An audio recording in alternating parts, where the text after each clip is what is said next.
If there's something you want to do, but you keep stopping yourself out of fear, I'm here to tell you one thing. Do it scared. And in this episode, I'm going to tell you how that changed my life this past weekend. So this is episode 3 of the Mastery Reps podcast. You can watch the podcast on all platforms, and that includes YouTube, Spotify, Apple, whatever other ones there is. You can watch it on all of those, hear it on all of those. And of course, a follow, a subscribe, a like, a comment, all of those will be greatly appreciated. But yeah, let's get into the episode. We all start at zero, and we all have to learn things and experience things to, gain knowledge on certain aspects of life. But you have to be willing to do it scared, and things will be unknown. And you have to still be able to face them. Yes, you're going to feel scared. You're going to be nervous. You're going to be anxious even, or you might even stress out a little bit about these things because, hey, I'm doing something new and I've never done it before. And that happens. That's cool. That was sort of how I felt this past weekend. And I want to be able to tell you guys as well the reason why I believe that this changed my life, because I can almost guarantee that it did.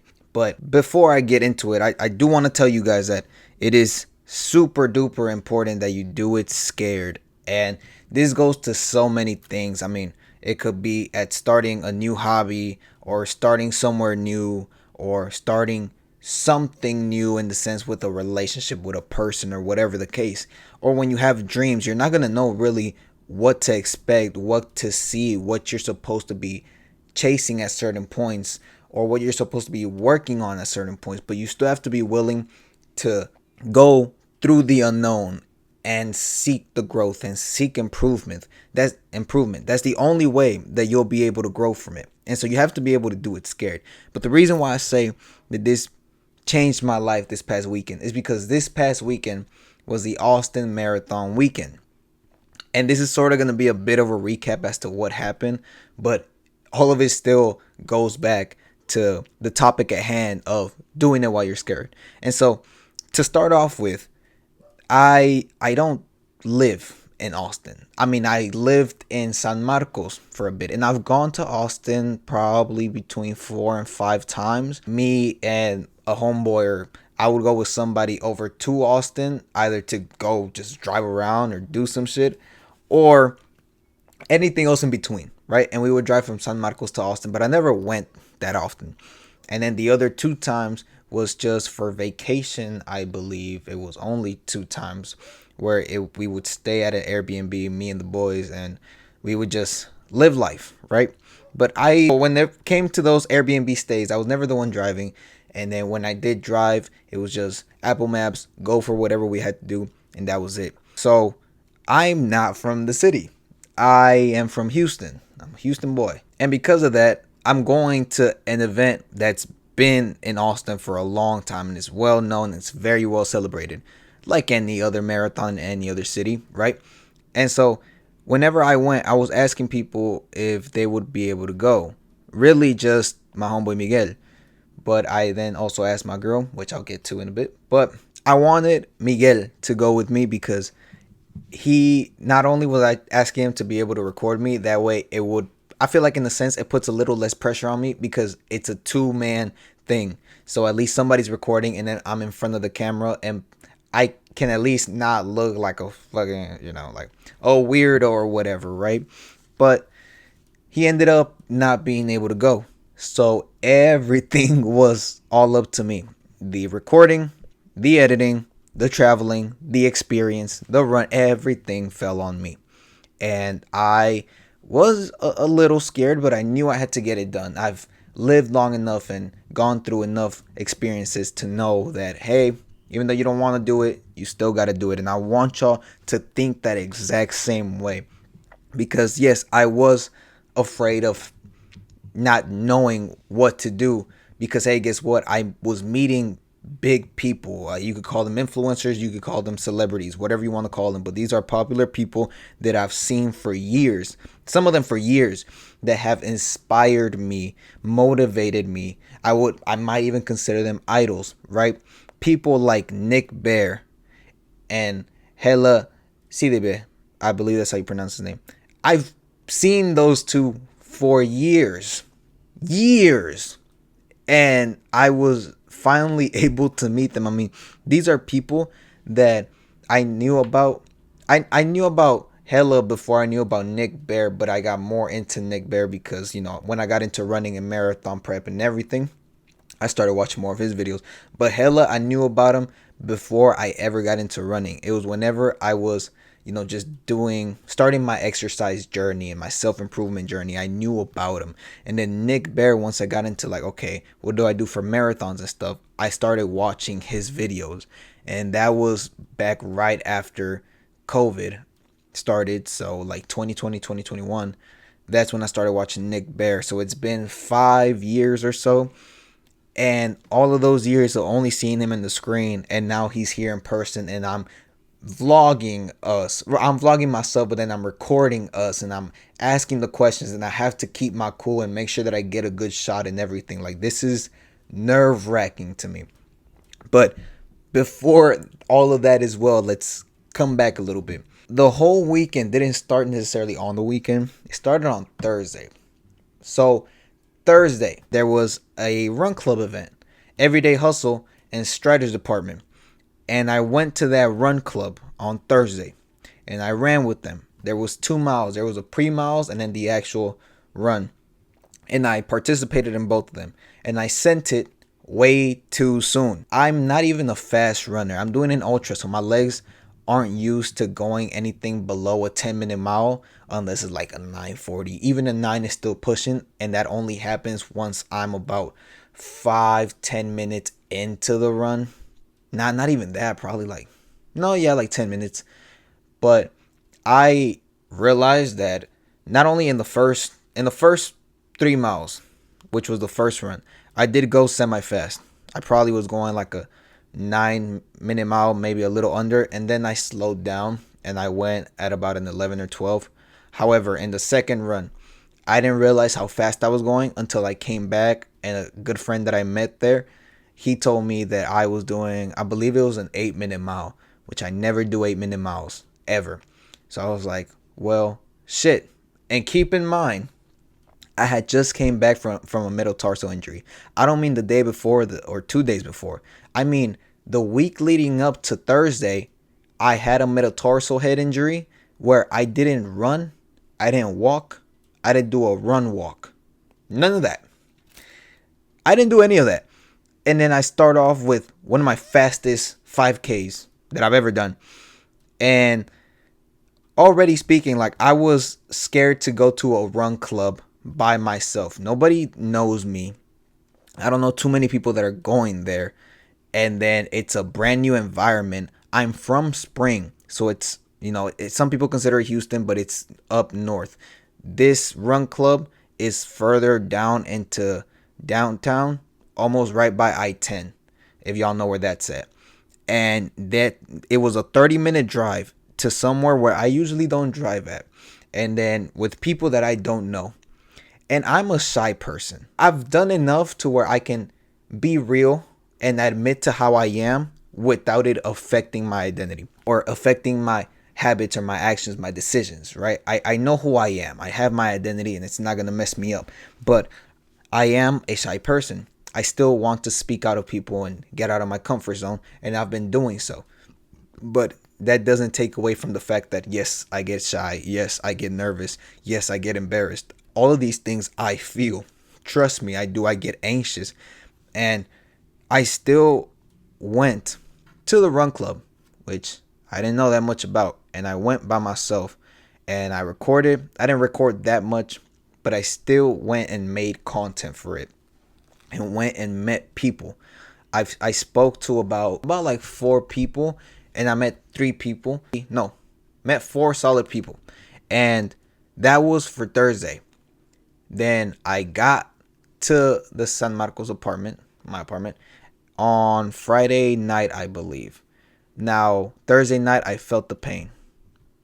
I got to the apartment on Friday morning, like Friday morning night. It was past midnight. And I went to sleep at 2.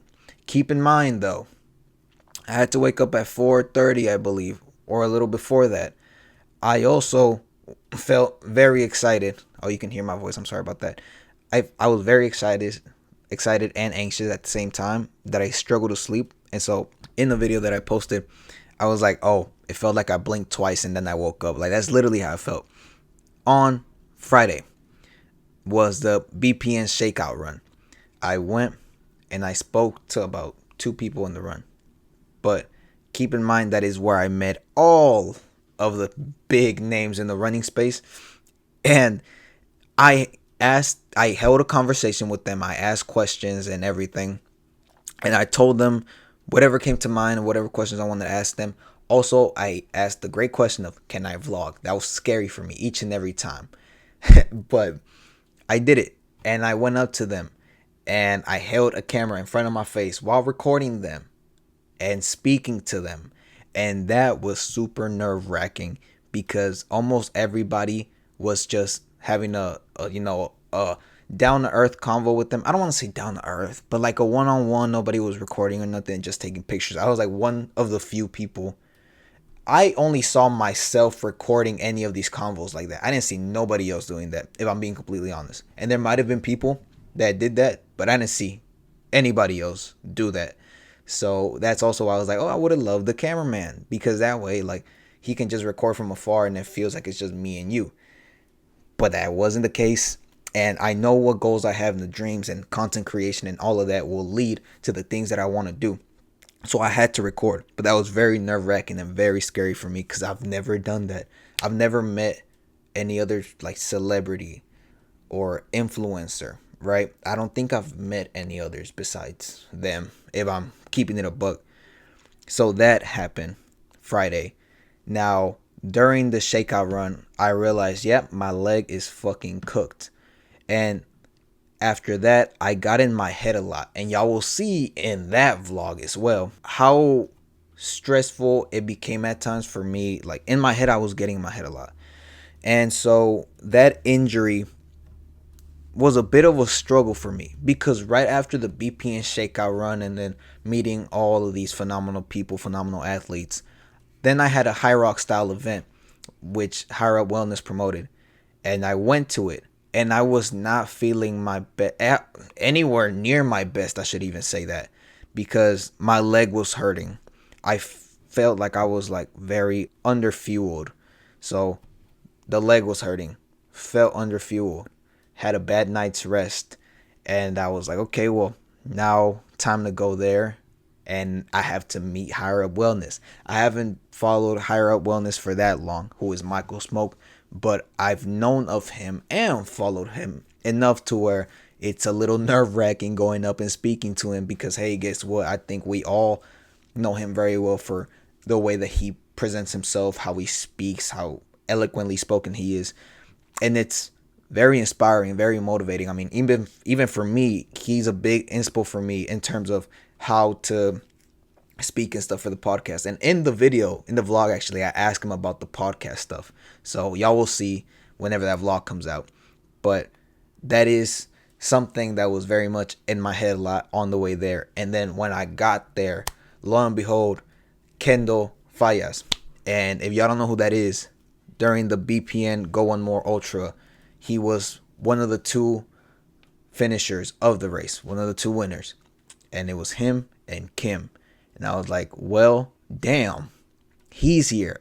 And I went up to him. And keep in mind, this was like about half a year ago when the film came out, when I watched it. And it was very inspiring. And just seeing him, speaking to him.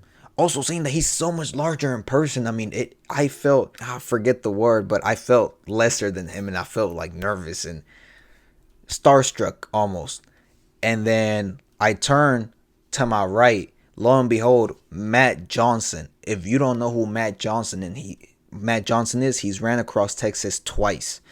He's a big deal in the runner space, ultra runner space, marathon runner space, all of it. I can't say enough about Matt Johnson. He's an incredible dude, incredible athlete, incredible person. But yeah, so then I was like, okay, holy shit, my leg hurts. We are in a fitness event. Like, this isn't just a run where I could just run slowly. We are in a High Rocks event with athletes that are at their top. And I was scared for my life. I was shitting bricks, if I'm being completely honest, because it felt like when you don't fuel well enough and your leg just wants to cramp up. That's how it felt except I believe, I haven't checked it out or nothing. I didn't get no diagnosis, but I believe it was cramp fatigue. So I believe my muscles were starting to cramp up on top of the fact that I pushed way too hard the day before. So it was, regular muscle fatigue from pushing too hard on top of little fueling, and then just cramp fatigue. And when the high rock style thing started, I mean, it was great. It was fun. Very painful though. I wanted to puke by the end of it, and it got to the point where I felt bad because the last one was where it's a partner workout or exercise, and one planks and the other one jumps over the other, like burpee style. And I felt bad for the other dude because I it got to the point where I couldn't plank anymore. I was under fueled extremely. My abs weren't holding, like, I felt like I couldn't use my core anymore. It wasn't even cramping up. I was just, my shoulders were shot from exercise from earlier during the workout, and then my core just was not working with me no more. So everything was shot, everything was cooked, and I was very scared for the workout going into it, but I got it done. I did it even while I was scared, and nobody knew that I had an injury going into it. And then on top of that, afterwards, I spoke a little more with Kendall. I spoke with Michael Smoke at the end of it. I also spoke with Matt Johnson. All of those I got on vlog, but the conversation with Kendall, I didn't record that much. I kind of just I recorded the introduction, and that was about it. Then we had a conversation for a good bit. No cameras, no nothing. And then the one with Michael Smoke I recorded. The one with Matt Johnson I recorded. And yeah, it was dope, very dope. And the fact that, again, I was very scared for everything. I mean, mentally, but I was in my own head about my physical health in the moment as well. But I went and I did it, even though I was scared, because I know that a lot of people, because of the anxiety or the stress of it, knowing that they are going to underperform, they probably wouldn't have gone. They wouldn't have showed up. They would have called it a day. Yet I refused to do that. I went and did it, even though I was scared, even though I was shitting bricks. I still went and did it. I got content out. I got connections. I met about, I believe it was 3 new people, and 2 of those is me, and we follow each other. So it was a dope experience as well. And there was another shakeout run, but my leg was shot. It was actually very painful. So I ended up just calling it a day, because by the time that I got to the apartment and I finished eating, I showered, and then I iced it, and I took a nap. When I woke up from the nap, the leg was hurting, but it wasn't hurting as much. And so I knew that I had to call it off for that one. And for the next day, I had 3 shakeout runs. Only did 2, but I'll explain. So on Saturday, it was the stacking days, which, by the way, repping the shirt. Oh, also, I got the Go One More hat from the BPN shakeout run on Friday, and I love this hat. I've been wearing it. I don't know how my hair looks because I can't tell. So hopefully I don't look chopped cheese. And if I do, it is what it is. But stacking days, I don't think this is a shirt, but I'm going to call it a shirt. Stacking days top. I'll call it a top. Got that. It was Kyle Coconuts is his shakeout run for stacking days, which is his brand, right? And I went to it knowing that my leg is shot. I also went to it scared as fuck because I woke up slightly late, and I knew I had to pass by Quick Trip to get fuel, extra fuel, because in the apartment we don't really have food like that. And I went, and I was running a little late. So not only was I running late, but I knew that I was going to record. I also knew that this was a much tighter circle, and I knew that my leg was shot. So I was very scared, very anxious, very stressed out. Also, I had a bad night's sleep once again. I struggled to fall asleep. I slept probably like 2 hours once again. So 2 bad nights of rest.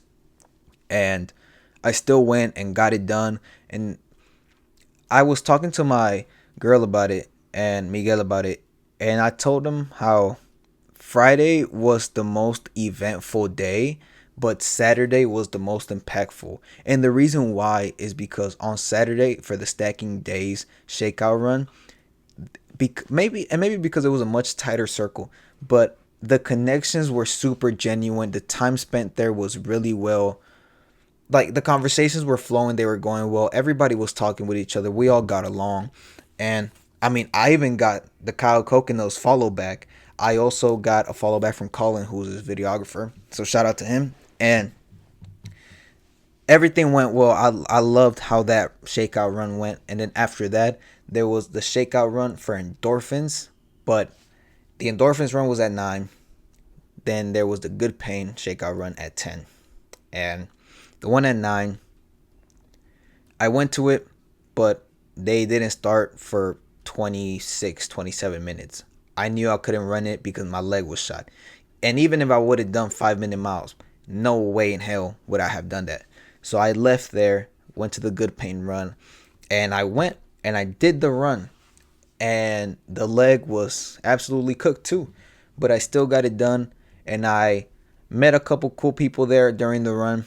We didn't exchange any socials or nothing, but it was cool speaking to them. And I think one of the good things about connecting, you might not always be able to get socials or get a contact information, but it's the fact that y'all know each other. And if y'all ever see each other somewhere else or on social media and y'all recognize each other, y'all can spark up a conversation. Probably like, hey, are you the dude that went here and there? So that was really dope. Same thing with endorphins. There was a guy that I spoke there for the entire like 20 minutes that I was there, and that was a great conversation. I love that dude. Shout out to you. And yeah, so after all that, even for the good pain shakeout run, I was very starstruck, and it was a little scary being at the area that at the event that it was at, because everybody was holding a conversation with everybody already, and I was just there. I didn't want to interrupt anybody. So even then, somebody like me, when I get scared, sometimes I do get scared and I don't go through with what I want to do.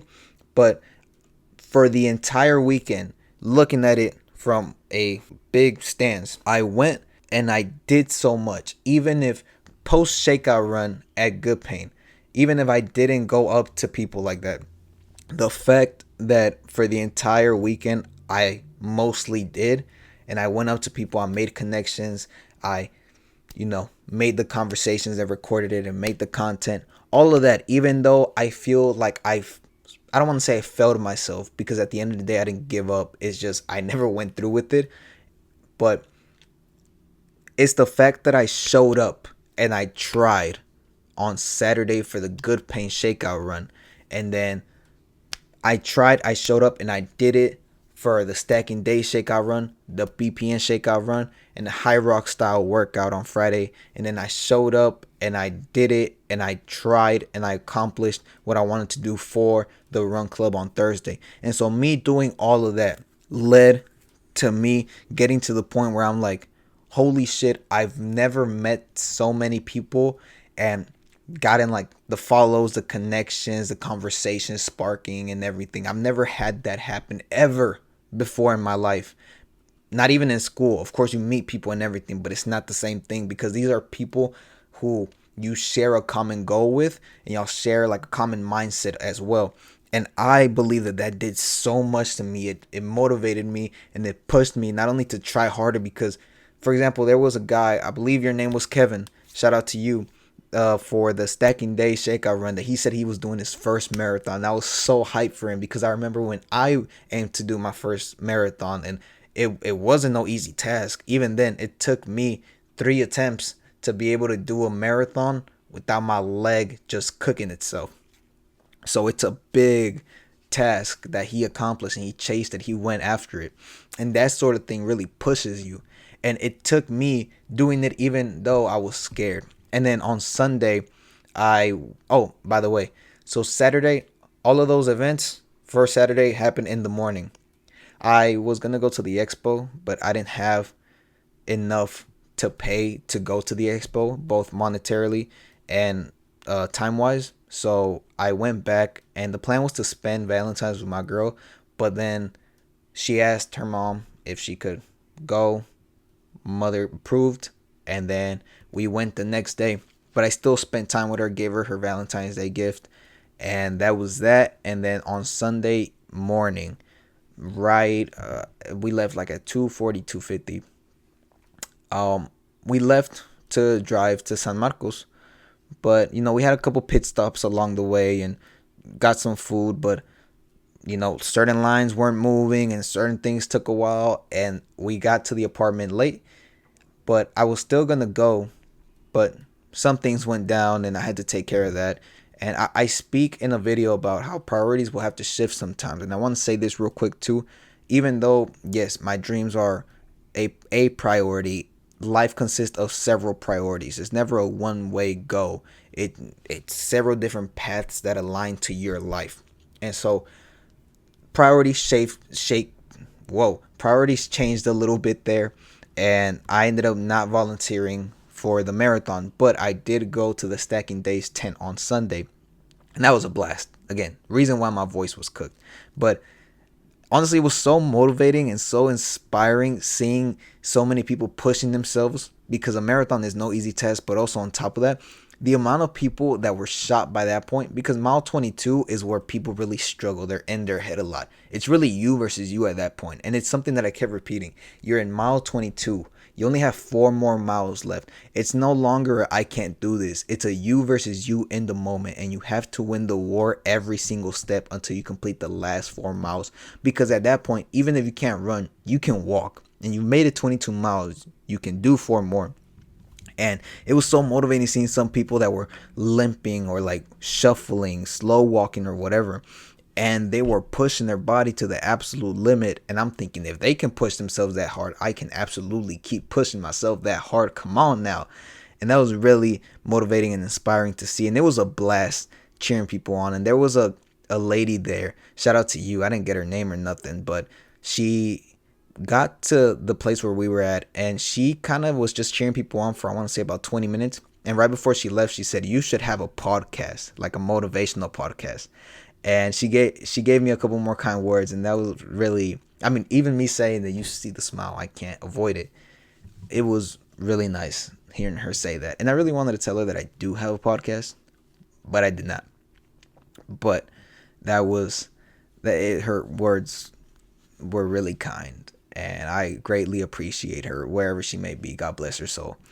But that was the weekend. And I believe that really changed my life. And it took me going to do it scared. Because I shouldn't have done it if I'm thinking back to the person that I was 5 years ago, I wouldn't have done this. And the reason why I say that is because, for lack of better words, I was a pussy. So if I felt scared, if I felt shy, if I felt nervous, if I felt anxious, I would run away from it. It wasn't about me thinking like, oh, this is going to change my future. This is going to do so much for me. I would run away from that sort of thing. So whenever I felt scared, I wouldn't push myself to do it. Even though I knew that I should, I wouldn't push myself to do it. And I say that it changed my life because, once again, it was the experience of it, the connections, the follows, all of that put into one. I mean, what else would you want? I mean, that really is what life is all about. The follows is for my dreams with content and hopefully becoming an athlete one day. And then on top of that, the connections go with the career aspect of life on top of the personal aspect of life. And then the experience is really just for your personal life, but if you document it like I do for YouTube and stuff, of course they're also going to see it too. It helps the career aspect. All of that came from this weekend. And if I would have not pushed myself to go drive to this other city, and keep in mind, the reason why I also say it was a grind is because I knew what it would take. Because San Marcos from Austin is about a 30-40 minute drive depending on traffic. I also knew that at one point I was going to have to come back from Austin and then go back the next day. And I knew that sacrifice would have to be done. And it's a scary experience because even though I've driven back and forth several times, especially to San Marcos, I've done those 3-hour drives. It's still the fact that you have to make a 3-hour drive. Will you be okay? Is your leg going to be okay from the shakeout runs and then the lack of sleep? How good are you going to be? Are you willing to make the sacrifice? Because this weekend was tough on the body. Thursday to Friday night, I only slept 2 hours. I had about a 2 hour nap during the day, but then Friday to Saturday, I only slept 2 hours. Saturday to Sunday, I believe I slept 2.5 hours, and then that was it. So then Sunday to today was the first time that I slept good, but I only slept 8 hours simply because I went to sleep at 3. I woke up at 4. Not 4, I woke up at 11. But yeah, it was a sacrifice, and I knew that it was going to hurt, and I knew it was going to be painful, and I knew that it was going to be very uncomfortable. And a lot of people don't push themselves to that level to where you'll get to the point where you're super uncomfortable in every aspect, the mental aspect and the physical aspect. But you have to push yourself through those moments to get the results that you want in life. And I always preach that because I literally just lived through it. These connections would have never happened if I never would have pushed myself to the extent that I did for this weekend. Because, hey, guess what? During the shakeout run for stacking days, I almost didn't say that I was doing 200 miles. But when Kyle Coconuts said, hey, you can buy a shirt, even I was like, okay, should I buy the shirt? Because I don't have that much money left. But I did it. And then I got a shirt. He gave one. And then he mentioned, I didn't even mention about the 200 miles by that point. He then mentioned, hey, if you do like runs or whatever, like take a picture of it or whatever and send it, tag us so that I could post about it, so that, you know, stacking days is a lot more people with the shirt, repping the shirt. And I told him, oh, hell yeah, I'm going to rep it during the 200 miler. If I would have never said anything, because keep in mind, I wasn't going to, because this was right before the end of the little shakeout run that we had. So we had just finished running. He had his little talk and, you know, offered his shirts for whoever wanted to buy it and stuff. And there wasn't that much left after that for the group of the shakeout run. Then after that, we went to go get drinks and he paid for all of us. Shout out to him. He's the GOAT. He's the greatest human being of all time, on top of several others. But you know, he's amazing, an amazing dude. And in the shakeout part of it after the run, I keep repeating myself, but I wasn't going to say anything because I never saw the opportunity to say anything. I mean, even whenever he was speaking, I was one of the people that was in the back of the little, like, because it was a half circle of people watching him, his little audience, right? And I was in the very back of all of it. So I wasn't pushing myself because I knew that I had just ran like shit during the shakeout run because my leg was hurting. And I wasn't even really talking to the people that were running because they were still ahead of me.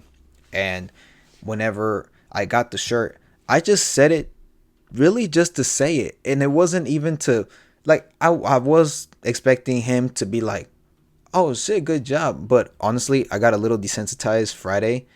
Besides hella, everybody else was like, oh, that's sick. And that was kind of about it.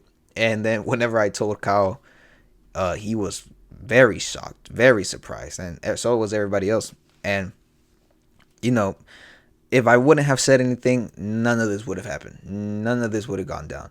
And besides this weekend, all of this, the do it scared, goes all the way back to aiming to do 200 miles. Because a marathon is scary. An ultra marathon is terrifying. 200 miles, what the fuck are you even doing? And so if I were to never want to face the fear of a 200 miler, none of this would have ever happened in the first place. And I say do it scared because the first time that I tried this same 200 miles, I went in with an injury that fucked me up by the 30-minute mark.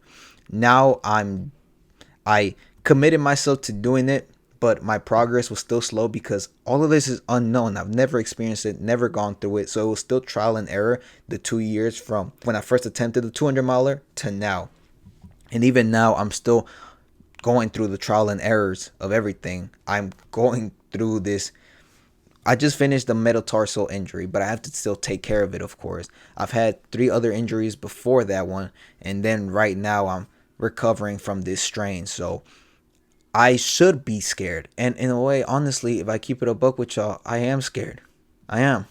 Because I don't want to disappoint people. I don't want to disappoint myself. I don't want to disappoint my family. I don't want to disappoint the people that believe in me. I have a lot of people that believe in me that are rooting for me. and I can't afford to let them down. But most importantly, I also can't afford literally to let myself down, because I have bet everything on myself. And when I say do it scared, I live by that. I breathe it. I work it. Blood, sweat, and tears have gone into Project 200, and that's not just the same for me. I've done all three. I've cried. I've sweated. Let's not even. I sweat buckets every single time, but I've bled. I've sweat. I've cried. I've done it all, and I'm betting on myself to accomplish this Project 200 miles in under 56 hours. I'm going into extreme debt. I can't afford it if I fail, because how am I going to repay it if I don't accomplish what I said I was going to do? So do it scared. Push yourself. Set those high expectations for yourself. Your standards shouldn't be average, because you're not aiming to be average. You're aiming to be above average, probably even the top of the top. A person that completes a marathon is, I believe that's 0.1% or 0.01. I can't be too sure, but that's below the 1%. You have to push yourself and really challenge yourself. Be extraordinary. And guess what? It's going to be scary at times. And the pain, you know that pain is scary for most people, if not all people. Pain is not easy. Pain is fucking scary as shit when it gets really bad. But you know that you're going to have to face it. And you know that you have to push through it. So guess what? You go and do it even when you're scared, and it'll change your life the way it's changed mine thus far. And I know that it's only going to keep changing it for the better from here on out. But yeah, that's it. Stay blessed. That was episode 3 of the Mastery Reps podcast. Again, on all platforms and on YouTube. Leave a comment, like, subscribe, or follow, and share this episode. The next episode should be coming out soon, because I want this shit bad. I want this bad as fuck. So I'm going to do whatever it takes for me to get through with it. But that was that episode, and I'm going to leave it at that. And yeah, I love y'all. Stay blessed. And chase after them goals, man. You got this. Come on.